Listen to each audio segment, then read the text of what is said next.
Cześć, witajcie w nowym filmie na moim kanale. Dzisiaj będzie to czytanie książki, którą właśnie otrzymałam tutaj w paczuszce. Zaraz ją pokażę. Jestem bardzo wdzięczna autorce, że wysłała mi tę swoją debiutancką powieść i już nie mogę się doczekać, żeby ją przeczytać i pokazać Wam ją i przedstawić.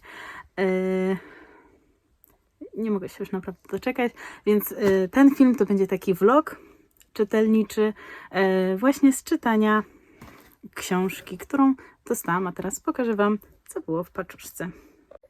Ja już tutaj rozpieczętowałam paczuszkę, żeby nie szaleścić zbytnio, żeby nie zajęło to dużo czasu. W środku mamy debiutancką powieść Osobliwość Oktawii Sangi. Zaraz też ją rozpakuję, ale to już za chwilkę. Tutaj jeszcze mam kopertkę i coś cudownego, jakąś chyba kosmetyczkę. Także bardzo dziękuję i zaraz pokażę Wam jeszcze książkę. Tutaj w kopertce jest pocztóweczka z podziękowaniami. Także chyba sobie gdzieś ją wstawię. Będzie mi tak przypominać o w sumie pierwszej współpracy takiej. No i już otwieram też książkę, bo jestem ciekawa, jak tutaj wygląda.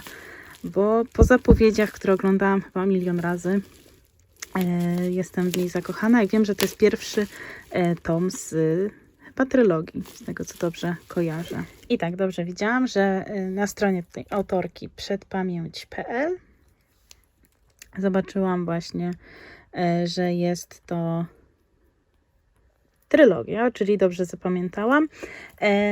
Tutaj zaraz opowiem też o treści, natomiast samo zapakowanie tej książeczki i sama okładka jest już naprawdę zachwycająca. Mamy tutaj w książce Osobliwość, rodzinę Pariosów, dobrze zapamiętałam, gdzie dla nich jakby ta sfera duchowa jest czymś, co przynależy do dziedziny nauki i takie zdolności parapsychiczne są dla nich codziennością. Nie jest to dla nich nic nadzwyczajnego i jakby te swoje umiejętności wykorzystują do tego, aby pomagać ludziom, leczyć, przynosić ulgę. Natomiast dla nich samych okazuje się, że te dary ich są przekleństwem i o tym przekonuje się najpierw Emil,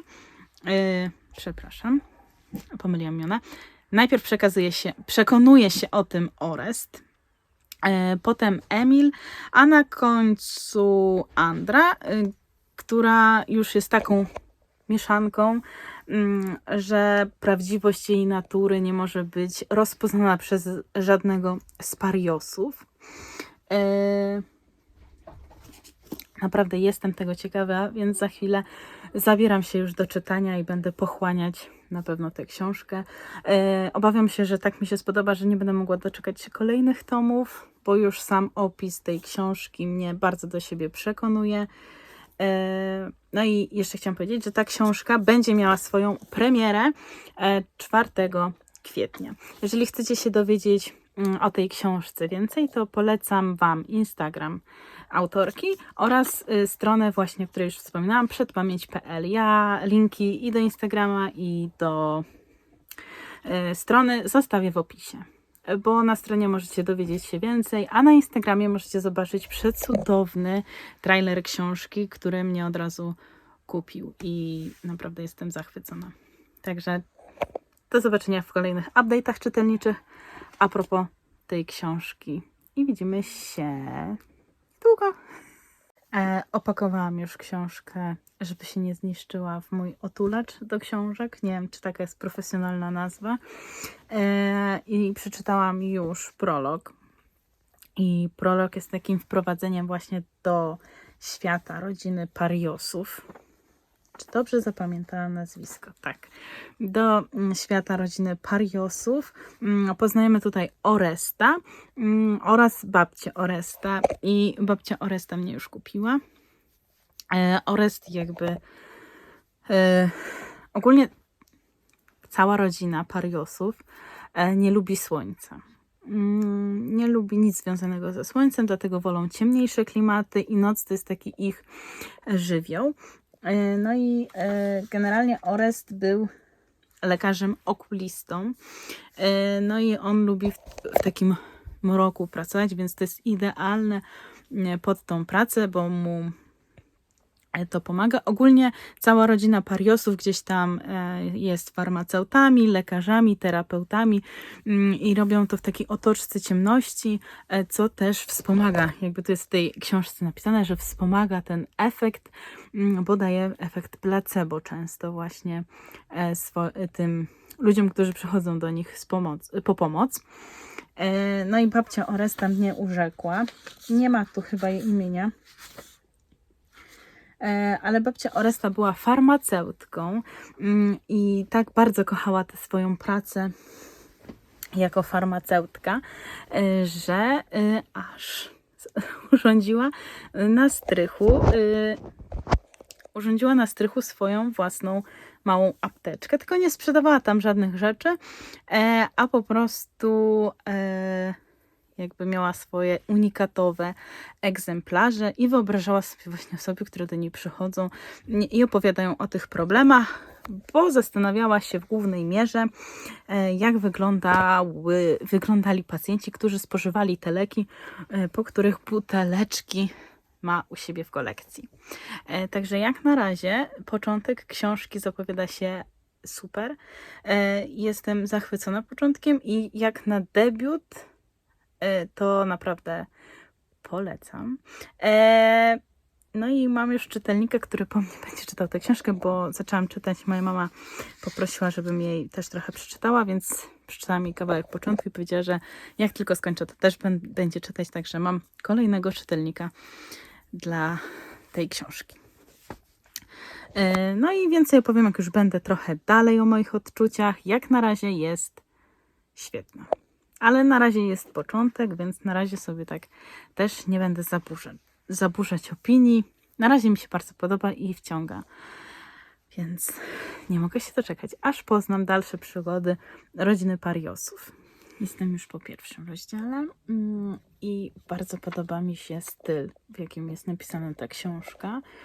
Dużo jest takich naukowych stwierdzeń, ale też jest taki język potoczny tutaj, więc naprawdę to mi się tu podoba, jest to na plus. Podoba mi się też to, że rozdziały nie są takie długie i to jest u mnie zawsze plusem, bo jak jest krótszy rozdział, to tę książkę szybciej się czyta, a tutaj jeszcze styl, nie tylko styl, ale i rozdziały powodują to, że przez tę książkę się płynie.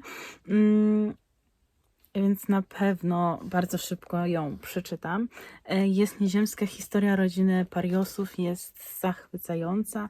Najpierw poznaliśmy trochę historię Oresta, potem, znaczy teraz w sumie poznajemy historię Emila, jego syna, który trochę postanowił się jakby odciąć od tradycji rodzinnej i wybrał trochę inny kierunek i też postanowił, że trochę odetnie się od tego, że jakby cała rodzina prowadzi nocny tryb życia. On zaczął studiować dziennie. No i doszłam teraz do momentu, w którym poznał Julię. I nie wiem, co z tego wyniknie, bo podejrzewam, że będzie to w dalszej części książki, ale jak na razie naprawdę ta książka zrobiła na mnie wielkie wrażenie i po prostu wow.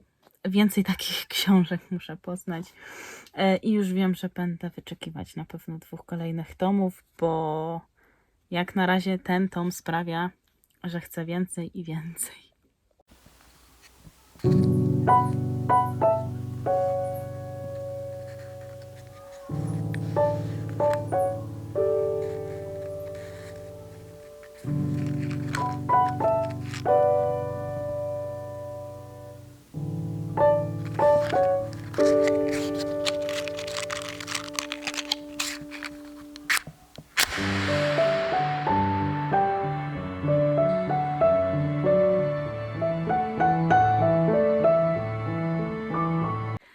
Ogólnie wczoraj, jak widzieliście na przybitkach, byłam na jodze.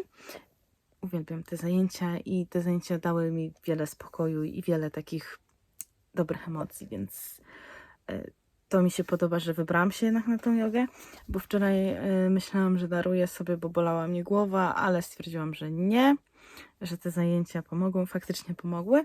Natomiast wcześniej byłam w sklepie i poszłam do biblioteki, bo mamy w sklepie bibliotekę i tam jest taka półka z książkami. Coś mnie do tej półki ciągnęło i chyba wymanifestowałam sobie książkę, której szukałam dość długo, czyli Tarzan, o Tarzanie. Nie wiem, jak jest po polsku, bo to jest rosyjska wersja w ogóle, co jest dla mnie szokiem, że znalazłam coś takiego na półce z książkami do oddania. Ogólnie ja miałam w planach przeczytać wszystkie tomy Tarzana. Nie wiem, czy do tego dojdzie, bo tutaj z tyłu zobaczyłam, że jest ich 25, więc trochę dużo materiału. Natomiast no, jest to dosyć cienka książka i w ogóle bardzo się cieszę, że ją mam, bo cykl Edgara Rice'a Burroughsa właśnie o Johnie Carterze jest moim ulubionym i na pewno chcę się zapoznać z kolejnymi jego cyklami. Tutaj mam rozpisane z tyłu mniej więcej, ile on tego napisał i jest tego...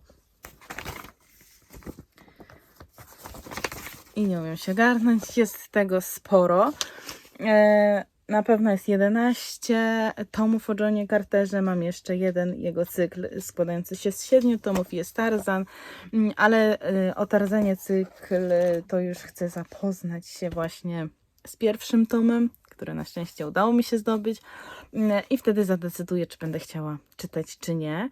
A ogólnie z drugich książek, z kolejnej książki, znaczy inaczej. Kolejną książką, którą też znalazłam na półce, jest książka Jurassic Park, czyli Park Jurajski Michaela Crichtona. Szukałam tej książki długo i w ogóle przez przypadek znalazłam ją na półce do oddania w lesie, a więc w ogóle wow, i musiałam ją zabrać od razu.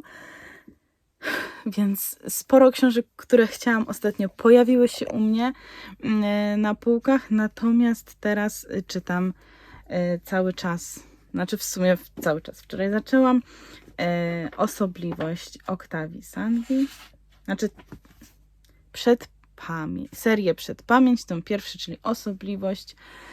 Dzisiaj jeszcze nie ruszam, ale zaraz sobie zacznę czytać, bo nie mogę się już doczekać, aż poznam dalsze losy bohaterów.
właśnie Przedpamięć, a raczej tą pierwszy serii, czyli Osobliwość. I na początku jakby jestem dopiero na 4. rozdziale, więc to dopiero początek, ale tak na samym początku przeszkadzało mi to, że ta historia tak w sumie szybko szła, że wydawało mi się, że jest to aż za szybko, jak na akcję. Natomiast im jestem dalej, tym bardziej rozumiem, czemu jest ten zabieg zrobiony, bo w sumie to są wspominki przeszłości, a myślę, że dłuższa jakaś akcja będzie się działa już jak dojdziemy do czasów obecnych, bo na razie są to tylko wspominki, mam takie wrażenie. No, ale naprawdę dobrze się to czyta, szybko się płynie przez tę książkę. Jak już wcześniej wspomniałam, myślę, że to przez to, że są krótkie rozdziały, treściwe rozdziały i już się właśnie wciągnęłam w historię Emila. Czekam na nawiązania do babci, czyli raczej do babki, która była aptekarką, czyli do babki Oresta. Nie wiem, czy będą. Mam nadzieję, że jeszcze troszkę powspominamy sobie. Chociaż no, mam wrażenie, że tutaj Emil i Julia odgrywają teraz bardzo ważną rolę, ponieważ będziemy musieli dojść do czasów, kiedy jest Andra. Nie Andra, tylko Andra. Więc no, skupiamy się właśnie teraz na Emilu i Julce, jak to wszystko się wydarzyło, że oni się spotkali. No i teraz opowiadana jest dalej historia. Generalnie Julia pojawiła się w życiu Emila tak niespodziewanie i jak grom z jasnego nieba. I ich pierwsze spotkanie było takim spotkaniem, gdzie oboje stracili w ogóle pamięć, można tak powiedzieć.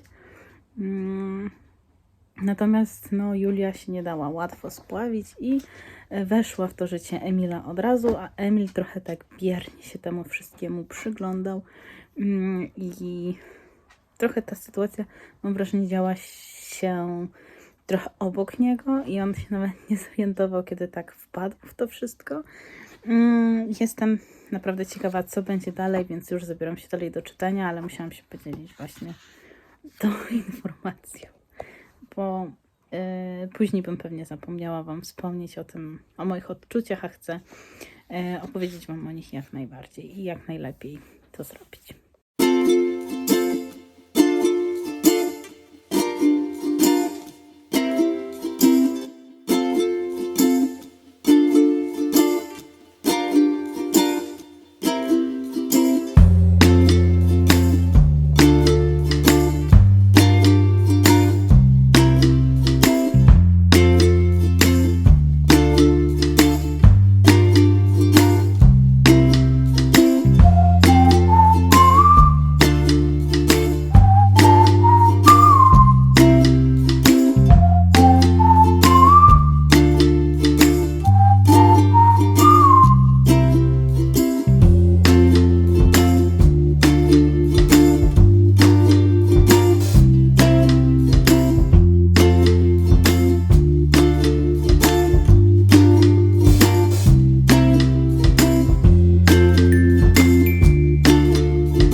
Czytam cały czas Osobliwość Oktawii Sangi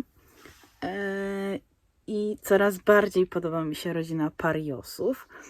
Coraz bardziej ciekawi mnie historia Julii, która jest takim splotem pewnych przypadków, jakby połączona z synem Oresta, z Emilem. Aż muszę sprawdzić, czy na pewno dobrze zapamiętałam. Tak, dobrze. Z Emilem. I w zasadzie jestem ciekawa, jak dalej ta akcja się rozwinie, ponieważ no, Julia jakby nie jest zbyt mile widziana w rodzinie Pariosów, natomiast Emil i właśnie Julia mają ze sobą córkę Andreę, która mam wrażenie, że będzie tutaj główną bohaterką książki. swego rodzaju. Myślę, że to jest więcej niż jeden główny bohater. E, Żałuję, że babci nie ma. Bo babcia mnie urzekła swoją apteką na strychu. Szkoda, natomiast trudno. Podoba mi się cały czas akcja, cały czas utrzymuje mnie w skupieniu i cały czas utrzymuję w napięciu i czekam na to, co się będzie wydarzać i co się będzie działo cały czas w tej książce. Jestem na 107 stronie, czytam właśnie wywiad Oresta, który dał w gazecie, ponieważ no, Julia cały czas stara się teraz odzyskać Emila po okresie takiej depresji lekkiej, może nie lekkiej, ale po okresie depresji teraz postanawia wziąć się w garść i jakby odzyskać Emila, co nie jest łatwe, bo rodzina Pariosów jest trochę podobna do rodziny Adamsów. Są tacy zamknięci w swoim kloszu, przynajmniej mi się tak wydaje, że są podobni po prostu. Dla mnie to takie skojarzenie. Są tacy zamknięci w swoim towarzystwie, pod swoim kloszem. Emil jest trochę jakby taki kontrolowany przez ojca. Więc no, ciekawie się to czyta i na pewno chcę się dowiedzieć, jak będzie wyglądało życie Andrei, gdyż na razie jest Andrzej, czekaj, nie Andrei, tylko Andry, bo to jest Andra. Swoją drogą, jeżeli przeczytacie tę książkę, to naprawdę polecam dowiedzieć i przeczytać się, jeszcze raz, jeżeli przeczytacie tę książkę, to dowiecie się śmiesznej historii, jak powstało imię Andra. Więc jestem ciekawa, jak to życie Andry będzie wyglądać, więc wracam do czytania, będę Wam dawać znać i naprawdę już nie mogę się doczekać drugiego i trzeciego tomu, bo są wyśmienite. W sensie pierwszy tom jest wyśmienity, drugiego i trzeciego jeszcze nie ma. Pisze dopiero autorka drugi i trzeci, więc czekam, bo chcę już mieć to w swoich łapkach. Nie wiem, czy uda mi się dzisiaj zasnąć, bo doszłam do momentu, w którym Andra się przed nami otwiera i dowiadujemy się o niej dużo ciekawych rzeczy. Niewątpliwie jest to osobowość i osobliwość, ale osobowość również. I niewątpliwie jestem bardzo pochłonięta tą książką. Jestem już na 148 stronie, więc można powiedzieć, że już prawie w połowie. Cała ta historia z rodzicami Andry, z dziadkami Andry, z tym, że dziadek się nią bardziej zainteresował niż babcia i otworzył się trochę na takie parapsychiczne rzeczy. Jest cudowne. Ogólnie styl coraz bardziej mi się podoba. Jest taki lekki, a jednocześnie bardzo dużo takich naukowych, można powiedzieć, rzeczy jest tu w tej książce. Ja wiem, że to powtarzam chyba przy każdym update'cie, ale coraz bardziej mi się to podoba. Co jeszcze mogę powiedzieć, żeby nie zdradzić, tak? Generalnie uważam, że mamy tutaj nie tylko jednego głównego bohatera, chociaż nasz główny, taki typowy główny bohater pojawia się dopiero teraz, tak naprawdę. W sensie Andra pojawiła się już jakiś czas temu, natomiast teraz tak ją lepiej poznajemy i lepiej możemy ją zrozumieć. Ale moim zdaniem Emil, rodzina Pariosów cała, czyli ojciec Orest i matka, nie wiem, czy matka miała imię, nie pamiętam. O niej jest dosyć mało, bo głównie jest Emil, Orest, Julia, babcia i dziadek Andry. Myślę, że wszyscy tutaj poniekąd są głównymi bohaterami, chociaż może mniej, w mniejszym stopniu, ale mniej ważnymi, ale nadal ważnymi głównymi bohaterami, bo każdej osobie dowiadujemy się dużo i z każdą osobą możemy się utożsamić trochę. Jestem ciekawa, co będzie dalej. Zdecydowanie jestem ciekawa, co będzie dalej, więc chyba dzisiaj nie zasnę, a jest już prawie północ i z jednej strony fajnie byłoby się położyć spać. A z drugiej nie wiem, czy dam radę, bo ta książka mnie naprawdę tak pochłonęła, że nie potrafię się oderwać. Trochę miałam przerwę w czytaniu dzisiaj i żałuję, bo jakbym nie zrobiła sobie tej przerwy na pójście do sklepu, to już bym była chyba po książce, w sensie już bym dawno ją przeczytała. Natomiast z jednej strony żałuję, że ta książka tak szybko płynie, bo niedługo się skończy i będę musiała czekać na drugi i trzeci tom. A z drugiej strony cieszę się, że tak szybko płynie, bo coraz więcej się dowiaduję na temat rodziny Pariosów, rodziny Julki, na temat samej Andry. Czekałam, aż ona się odkryje i w końcu to nastąpiło i jest to cudowne. Jestem ciekawa, jak dalej potoczą się jej losy, bo jeszcze przede mną sporo, jak możecie zobaczyć, i z każdą stroną coraz bardziej się zakochuję. Nie wiedziałam, że to jest możliwe, ale od jakiegoś czasu jest to chyba jedna z lepszych książek, które przeczytałam. A było w tym roku sporo dobrych książek, jednak ta wysuwa się zdecydowanie gdzieś na czołówkę. Także czekajcie na kolejne update'y czytelnicze. Może coś się zmieni, chociaż już na tym etapie myślę, że nie będzie to łatwe, żeby się zmieniło na gorsze. I liczę na to, że się nie zmieni na gorsze. Trochę sobie podczytałam jeszcze z książki, zostało mi ponad 100 stron, znaczy nieco ponad, bo jestem na 227 stronie z 330, więc 103 strony do końca tomu pierwszego mi zostały. Mam nadzieję, że szybko pojawi się tom drugi i tom trzeci, bo nie chcę się rozstawać z tą historią, naprawdę się nie chcę rozstawać z tą historią, dlatego zostawiam to już sobie na jutro. Trochę się więcej dowiedzieliśmy o Andrze, bo jakby ona ma dość ciężkie te życie teraz. Nie będę zdradzać wszystkiego, natomiast ona jako takie małe dziecko 7-letnie próbuje sobie poradzić z tym, co się dzieje w jej życiu, ze zmianami, które są stałą jakby częścią jej życia, z tym, że ojciec ją odrzucił, teraz powoli też odrzuca ją troszkę matka. Też nie chcę zdradzać za dużo, więc myślę, co mogę powiedzieć, a czego nie, bo naprawdę warto przeczytać tę książkę. No i mamy takie rozterki jej 7-letnie, ale Andra jest taką osobą, która została wydaje się dorosłą osobą, uwięzioną trochę w ciele dziecka.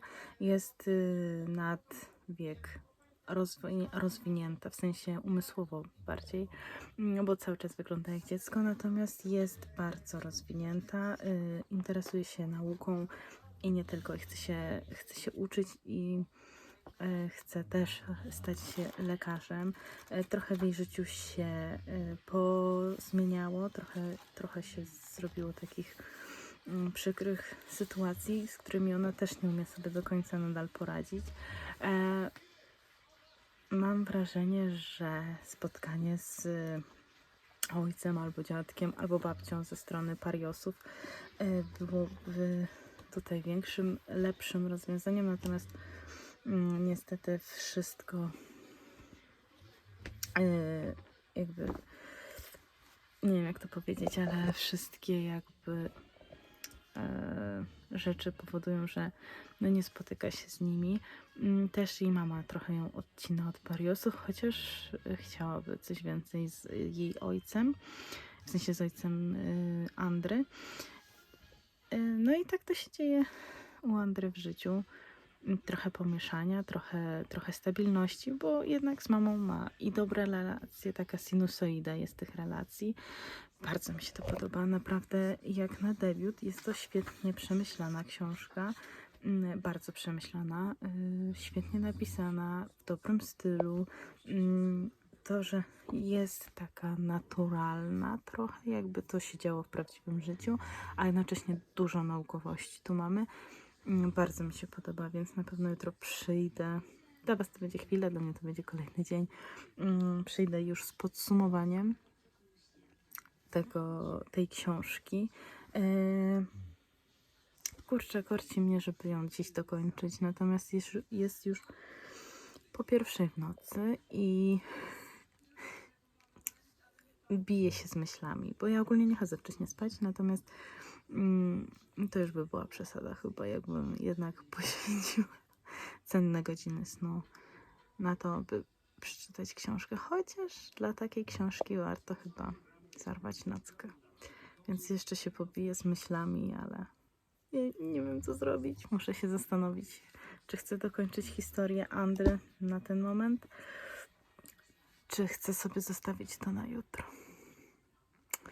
Dobra, będziecie widzieć w kolejnym update'cie, co postanowiłam.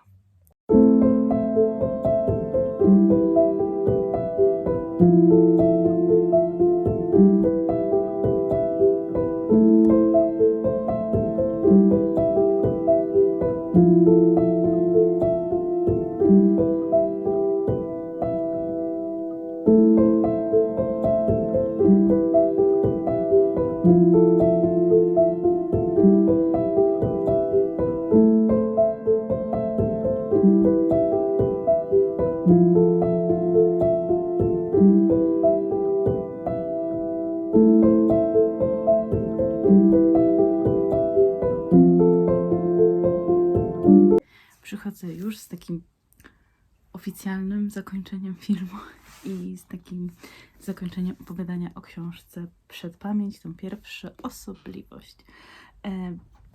Oktawia Sanka pisze niesamowicie jako debiut. Uważam, że jest bardzo udany to debiut i już czekam na kolejne części tej książki. Jestem ciekawa, czy będzie tu pociągnięta historia rodziny Pariosów, czy będzie pociągnięty jakiś inny wątek z tej książki, czy będzie pociągnięty motyw Eryka, czy dalej będziemy poznawać losy Andry. Jestem tego ciekawa, bo może pojawią się zupełnie inni bohaterowie i zupełnie inne osobliwości.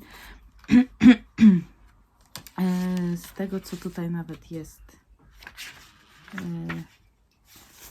z tyłu powiedziane, będą 3 tomy, więc już nie mogę się doczekać. Ta książka jest naprawdę cudownie napisana. Tak jak już mówiłam przed chwilą, jest trochę mi się kojarzy z rodziną Adamsów i z Wednesday.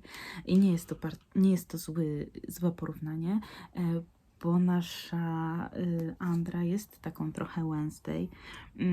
Tutaj, w sensie takiej podobne postaci. Nie mówię, że inspiracja była jakaś bardzo, bardzo wielka Wednesday, natomiast tak się kojarzy. Andra ma bardzo wysokie zdolności parapsychiczne, ponieważ jest jakby tą osobliwością doskonałą. Chociaż nie wiem, czy to nie będzie zbyt duży spoiler, więc może inaczej o tym opowiem. Generalnie Andra od samego początku wie, że jest jakby niepodobna do nikogo, kogo zna, nie jest podobna do nikogo z rodziny, wie, że jest wyjątkowa. I tak naprawdę ta jej wyjątkowość sprawia jej wiele problemów w życiu normalnym, bo ona nie zdaje sobie z tego sprawy tak do końca, dlaczego ludzie uważają ją za kogoś dziwnego. Ma światłowstręt, jak cała rodzina Pariosów. Dobrze, jest to powiedziane w opisie mniej więcej innymi słowami, natomiast musiałam się upewnić. Generalnie jest taką kopią ojca, natomiast te zdolności odkrywa w sobie sama, ponieważ ojciec niestety ją odrzuca jeszcze przed jej narodzinami i to też jakby rzutuje na jej dalsze życie. Generalnie bardzo ciekawa książka, bardzo dobrze napisana. Pomimo tego, że jest tu dużo naukowych terminów, dużo naukowych rzeczy, może też nie naukowych, ale takich właśnie specjalistycznych, to ta książka jest napisana bardzo przyjemnym językiem. Już o tym pewnie mówiłam w wielu wejściach tutaj do Was, w wielu podsumowaniach. Natomiast ja miałam taki pewien kryzys mniej więcej 70 stron przed końcem, bo z jednej strony chciałam się dowiedzieć, co jest dalej w tej książce, a z kolei z drugiej strony nie chciałam kończyć tej przygody z tą cudowną książką, bo ta historia wciągnęła mnie od pierwszych stron. Już prolog jest, dobrze, już prolog jest taki niesamowity. Babcia, która tutaj jest, mnie urzekła. Żałuję, że potem jej nie ma. Może będzie w kolejnych domach. Chociaż wątpię, myślę, że po prostu jest tutaj babcia pokazana, ponieważ no, żeby była jakaś, żeby pokazać, skąd te zdolności w sobie odkryli Pariosowie. Coś chciałam powiedzieć i jak się zacięłam, to wyleciała mi myśl z głowy. No i teraz sobie chyba nie przypomnę. A, już wiem. Teoretycznie taką główną naszą bohaterką jest sama Andra, natomiast uważam, że jest więcej niż jeden główny bohater, bo rodzice Andry, dziadkowie Andry, może bardziej ze strony matki też są takimi bohaterami, o których dowiadujemy się bardzo dużo. O rodzicach Emila Pariosa nie wiemy za dużo, poza tym, że Orest jest tym naszym takim głównym początkującym członem Pariosów, który odkrył w sobie te takie zdolności parapsychiczne i je rozwija. Każdy bohater jest świetnie opisany. Znamy w sumie rozterki każdego z bohaterów. Taką jedną też z bohaterek ważną dla Andry jest Gaja, która jest pieskiem, który jest w rodzinie jakby mamy Julii, w sensie Julii.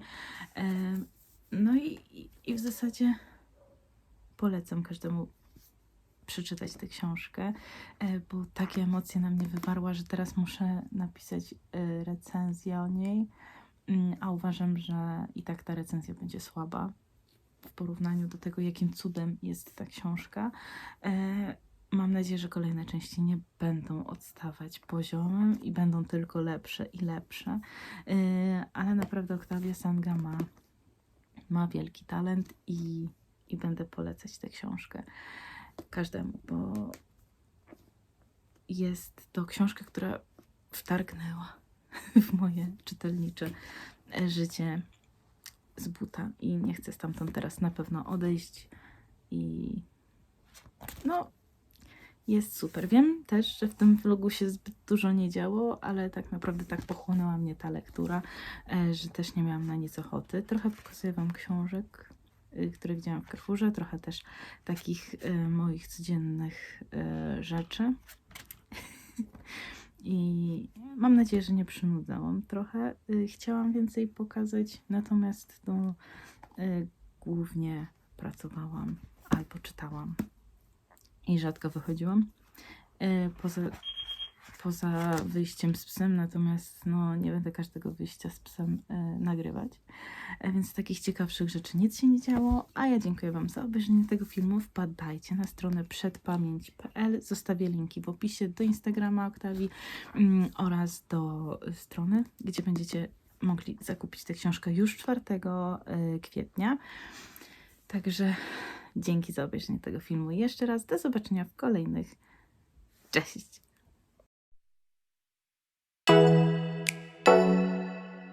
Oh